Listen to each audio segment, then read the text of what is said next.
From the standpoint of America, the EU treats us very, very unfairly, very badly.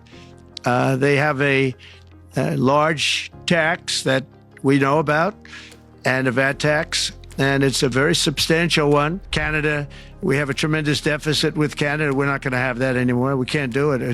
I don't know if it's good for them. As you probably know, I say you can always become a state.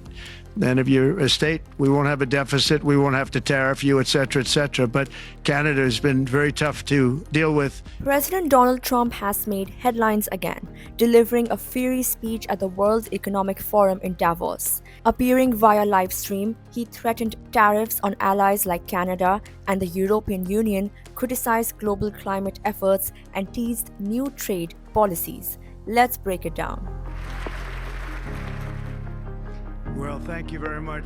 Trump began by appealing to global business leaders to invest in America. He promised lower taxes, fewer regulations, and better growth opportunities. His message was clear: move your industries to the US or face tariffs. He said, and I quote, "If you don't make your product in America, then very simply, you will have to pay a tariff." End quote. He highlighted ongoing plans for deregulation, claiming it's the largest campaign in US history. Trump also promised that America's prosperity would benefit the entire world, saying, and I quote, "Under our leadership, America is back and open for business." End quote.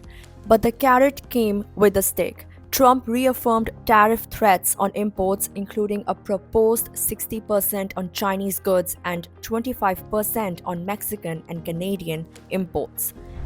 The EU didn't escape Trump's sharp words. He accused Europe of being unfair to American businesses, citing antitrust cases against US tech giants like Apple and Google. "These are American companies," Trump said. "What they are doing is a form of taxation." He criticized Europe's value-added tax VAT system, claiming it hurts US exports, particularly farm products and cars. Trump vowed to eliminate the US trade deficit with the EU, which stood at $131 billion in 2022.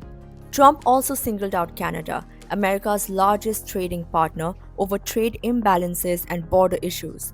He warned of significant tariffs unless Canada addressed drug trafficking and irregular migration. In a provocative statement, Trump teased an alternative: "You can always become a state, then we won't have to tariff you." Economists caution that these tariffs could backfire, raising costs for consumers if retaliatory measures follow. Trump then shifted to Ukraine, calling the ongoing war a killing field and blaming high oil prices for prolonging the conflict. He suggested that lower oil prices could bring an end to the war, though he didn't elaborate on how.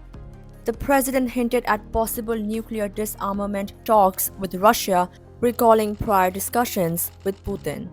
True to form, Trump attacked climate policies and withdrew the US from the Paris Agreement for the second time. He ridiculed carbon-cutting initiatives, calling them sensational and devised by less-than-average students. He reiterated his push for fossil fuel expansion, promising rapid approvals for oil and gas projects. Meanwhile, experts warned that 2024 was the hottest year on record, with the US facing deadly wildfires linked to climate change. From trade wars to climate controversies, President Trump's speech at Davos left no stone unturned. His bold statements have sparked global reactions and raised questions about the future of US diplomacy. Stay tuned for more updates on this developing story.